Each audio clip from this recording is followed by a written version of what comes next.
Sometimes, the most ordinary moments expose the darkest truths. This is a story about a routine traffic stop. That wasn't routine at all. A black man, a white cop, and a twist that flipped the entire system on its head. What began as an act of racial profiling turned into a confrontation with justice itself. And the officer? He had no idea who he had just pulled over. Until it was too late. Sometimes, the most ordinary moments expose the darkest truths. This is a story about a routine traffic stop. That wasn't routine at all. A black man, a white cop, and a twist that flipped the entire system on its head. What began as an act of racial profiling turned into a confrontation with justice itself. And the officer? He had no idea who he had just pulled over. Until it was too late. The window rolled down slowly. Inside sat a well-dressed black man, calm, collected, maybe even expecting this. Brad leaned in with that usual tone of authority. License and registration. The man smiled politely and handed it over. Of course, officer. Brad scanned the ID, Marcus J. Taylor. Clean record. Government plate. Still, Brad's instincts, or maybe his bias, whispered, "Push further." "Where you headed?" Brad asked. "Downtown," Marcus replied, "got a meeting at the department." But Brad eyed the suit, the calm demeanor, the spotless ID, and it irritated him. Something about Marcus's confidence rubbed him the wrong way. "Pop the trunk," Brad said. "Excuse me?" Marcus replied, slightly raising an eyebrow. "Trunk. Now." Marcus stayed composed. "Officer, is there a reason for this?" Brad leaned in. "I'll decide the reason. You just do it." Marcus nodded, pressed the trunk release, and stayed silent. In the mirror, Brad noticed a small smirk. It rattled him. The trunk was spotless. Briefcase. Jacket. Nothing suspicious. But Brad wasn't ready to let it go. He returned to the window. "You ever been arrested before?" Marcus smiled gently. "No, officer. But I do deal with a lot of people who have been." Brad narrowed his eyes. "What's that supposed to mean?" Marcus chuckled slightly. "Let's just say I know how this system works." Brad stiffened. He hated being spoken down to. But what Marcus said next would hit him harder than he ever expected. "I actually work with law enforcement," Marcus added. "I'm sure you'll be seeing more of me soon." Brad rolled his eyes. "Yeah? You a lawyer?" Marcus paused. "No, something a little higher up." Brad's blood pressure spiked. The power balance was shifting, and he could feel it. Before he could speak, Marcus's phone rang. He answered calmly, "Yes, I'm on my way. Tell them I'll be there in 10. He looked up at Brad. "You're welcome to follow me. Might be educational." Brad scoffed. "We're not done yet." He called for backup, ignoring Marcus's growing amusement. Minutes later, a second cruiser arrived. The new officer approached, gave Marcus a quick look, then glanced at the government plates. And froze. "Sir?" he asked Marcus quietly, stepping aside to whisper. Brad watched as his partner's face changed, confusion, shock, and finally, respect. Is everything okay here, Mr. Taylor?" Brad's heart dropped. "Mr. Taylor?" Brad looked between Marcus and his partner, confused. "Wait, what's going on?" His partner hesitated, then pulled him aside. "That's Marcus Taylor. He was just appointed as the new head of internal affairs. The guy who investigates us." Brad's face went pale. "You're joking." "I'm not," the partner whispered.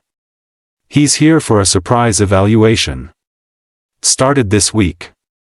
Brad turned to look at Marcus, who stood calmly, hands folded, watching it all unfold like he'd seen it before. Brad tried to regain control. Well, how was I supposed to know? He didn't identify himself. His partner replied, you didn't even give him a chance. You escalated for no reason. Brad felt cornered. Marcus finally stepped forward. Officer Thompson, he said, calm but firm. You've been reported for aggressive stops before. I wanted to see for myself. And today. You gave me everything I needed. Brad's jaw clenched. This wasn't just a bad stop, it was a career on the line. Marcus pulled out a small recorder from his jacket. Every word, every order you barked, every violation of protocol, it's all here. Brad's eyes widened. You recorded this? Marcus nodded. I've been doing this a long time. I've seen officers like you sweep it under the rug. But this time, there won't be a rug big enough to hide it. Brad looked at his partner, but even he had stepped back. There was no backup now. No shield. No blue wall to hide behind. Still trying to save face, Brad snapped, you set me up. Marcus didn't flinch. I gave you a chance to do your job with dignity. You chose intimidation instead. That was your decision, not mine. Brad stood frozen, the weight of what was happening sinking in. He wasn't just facing internal complaints anymore. He was facing an official investigation, and this time, it was personal, not out of revenge, but out of justice long overdue. Marcus turned to the other officer. File a report. Full account. Include everything you witnessed. The officer nodded silently. Marcus looked back at Brad. You'll be hearing from my office soon. I suggest you prepare your statement, and your conscience. With that, Marcus stepped back into his car. As the engine started, Brad stood on the side of the road, suddenly aware that for the first time in years, he was the one being watched. And judged. Back at the station, whispers spread like wildfire. Brad messed with Marcus Taylor? Internal affairs? Seriously? Brad walked in, every eye tracking him. He tried to act normal, but the silence was deafening. Even the desk sergeant didn't crack a joke like usual. He went straight to his locker, his hands shaking slightly. For years, Brad thought he was untouchable, but now, the system he once abused was turning its eyes on him. Meanwhile, Marcus entered the Internal Affairs Division, calm and sharp as ever. File everything from today, he told his assistant. Surveillance footage, body cam request, all of it. His team was already on it. Marcus had dealt with corrupt cops before, but this one felt different. Brad wasn't just a problem, he was a pattern. And Marcus was done letting that pattern continue. Make sure the disciplinary board gets this first thing tomorrow, he added. Brad received an official memo that afternoon. Subject to formal review. Administrative leave effective immediately. He stared at the paper in disbelief. They're suspending me? Over this? But deep down, he knew it was coming. He had crossed the line too many times, and this time he crossed it in front of the wrong person. Or maybe, finally the right person. Someone who wasn't afraid to hold him accountable. That night, Brad sat at home in silence. His wife noticed. What happened? He hesitated. I pulled over someone today. Thought it was nothing. Turned out he was the head of Internal Affairs. She blinked. And I might have messed up. Bad. She didn't respond. Just turned away and sighed. She had seen the complaints. She had heard the stories. But now reality was knocking, and it wasn't a warning anymore. It was a consequence. Brad spent his days in silence now. No uniform. No radio. Just a letter on his table stating he'd be officially dismissed in 30 days. He watched the news in the background, a segment on police reform, featuring none other than Marcus Taylor. Brad turned it off. The very name felt like a mirror he couldn't face. Somewhere deep inside, regret had started to grow. But regret without accountability is just silence, and silence, Brad knew, wouldn't save him now. The following week, a formal hearing was set. Brad walked into the internal affairs room, eyes sunken, jaw tight. Across the table sat Marcus, now in full authority. A legal advisor read the charges: racial profiling, misuse of authority, repeated misconduct. Brad tried to speak up, it wasn't personal. But Marcus cut in firmly, that's exactly the problem. It was never personal to you, but it always was to the people you humiliated. Marcus played the body cam footage. Every word, every moment from the stop. The board watched in silence as Brad barked orders, raised suspicion without cause, and ignored protocol. One committee member shook his head. Another tapped his pen in frustration. Brad watched himself on screen, and for the first time, truly saw it. Not just his actions, but his attitude. The arrogance. The dismissiveness. The cruelty that had become his normal. The committee deliberated for 2 hours. When they returned, the room felt heavy. Officer Thompson, the chair, began, "This department cannot tolerate repeated violations of trust and civil conduct. Effective immediately, your badge is suspended. You are removed from active duty pending termination review." Brad lowered his head. There was no fight left. The uniform he once wore like armor now felt like a weight.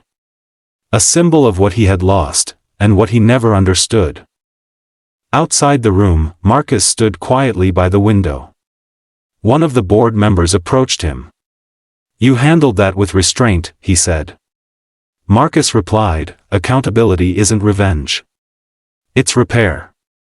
For Marcus, it wasn't about one bad cop. It was about a broken culture, one traffic stop at a time. And as he looked out at the city, he knew the work had only begun. Brad was just one name. There were more. And justice had a long road ahead. That night, Brad sat at home in silence. His wife noticed. "What happened?" He hesitated. "I pulled over someone today. Thought it was nothing. Turned out he was the head of internal affairs." She blinked. And I might have messed up. Bad." She didn't respond. Just turned away and sighed. She had seen the complaints. She had heard the stories. But now reality was knocking, and it wasn't a warning anymore. It was a consequence. Later that night, Marcus visited a local community center. No cameras. No press. Just people, black families, youth, elders, who had stories of their own. "They think we don't see what happens," one woman said. "But we see it all. Every stop. Every stare. Every silence." Marcus listened. No badge, no desk, just a man hearing truth from the people he served. And in that moment, he knew, this was the real work. Building trust. Restoring faith. Changing the system from the street up. Meanwhile, Marcus launched a new department initiative, community-reviewed policing. Officers would now face random reviews from a civilian oversight board. Training modules were redesigned to include real stories from victims of bias. It wasn't about shaming officers, it was about opening their eyes. "This isn't anti-police," Marcus told the media. "It's pro-accountability. Pro-justice. Pro-humanity. And people were finally listening." Marcus, on the other hand, wasn't done. He reviewed Brad's history, complaints filed, disciplinary warnings, witness statements. A clear pattern emerged. Marcus stared at the screen. 12 years. And barely held accountable. He called a meeting with the Oversight Committee. Gentlemen, I'm not just here to suspend bad behavior. I'm here to clean this culture from the inside out. And it starts now. The room went quiet. Everyone knew, this wasn't just about Brad anymore. A month later, Marcus was invited to speak at the police academy. He stood before fresh recruits, eyes wide, hopeful, unaware of the weight the badge could carry. You're not here to control people, he said. You're here to protect them. And that starts with seeing their humanity before you see their ID. Some nodded. Some didn't. But if even one heart shifted that day, Marcus knew it was worth it. One less badge used as a weapon. Marcus sat in his office late one evening, going through reports. A junior officer knocked. "Sir, just wanted to say, thanks. My brother got pulled over last year. It went bad. But what you're doing? It gives us hope." Marcus nodded, quietly moved. That's why he stayed. Not for headlines. Not for revenge. But for the ones who didn't have power, and needed someone on the inside to fight for their safety, their dignity, and their right to be seen as human. Brad didn't fight the termination. He signed the papers, turned in his badge, and walked out quietly. No ceremony. No handshake. Just silence. For the first time, he truly understood what it meant to lose respect, not just a job. As he drove home, he passed by a small park where two black teens were stopped by an officer. But this time, the officer spoke with kindness, listened, let them go without tension. Brad watched. Something had shifted, even if just a little. Marcus sat in his office late one evening, going through reports. A junior officer knocked. "Sir, just wanted to say, thanks. My brother got pulled over last year. It went bad. But what you're doing? It gives us hope." Marcus nodded, quietly moved. That's why he stayed. Not for headlines. Not for revenge. But for the ones who didn't have power, and needed someone on the inside to fight for their safety, their dignity, and their right to be seen as human. Months later, Marcus received a Community Leadership Award. Cameras flashed, applause filled the room, but he stayed humble. "This isn't just my story," he said. "It's about every person who's been pulled over for the wrong reason. Every family who's had to explain fear to their kids. This award? It belongs to them." The crowd stood. And in that moment, Marcus felt something stronger than pride, purpose fulfilled, but not finished. 1 year later, a new batch of cadets stood at attention. Marcus walked the line, eyeing each one. "Before we teach you the law," he said, "we'll teach you empathy. Because the badge doesn't make you powerful, how you use it does." As they nodded, he glanced outside, the same street where it all began. One stop changed a man's fate. Another rebuilt a system. And in between stood a truth that couldn't be ignored anymore.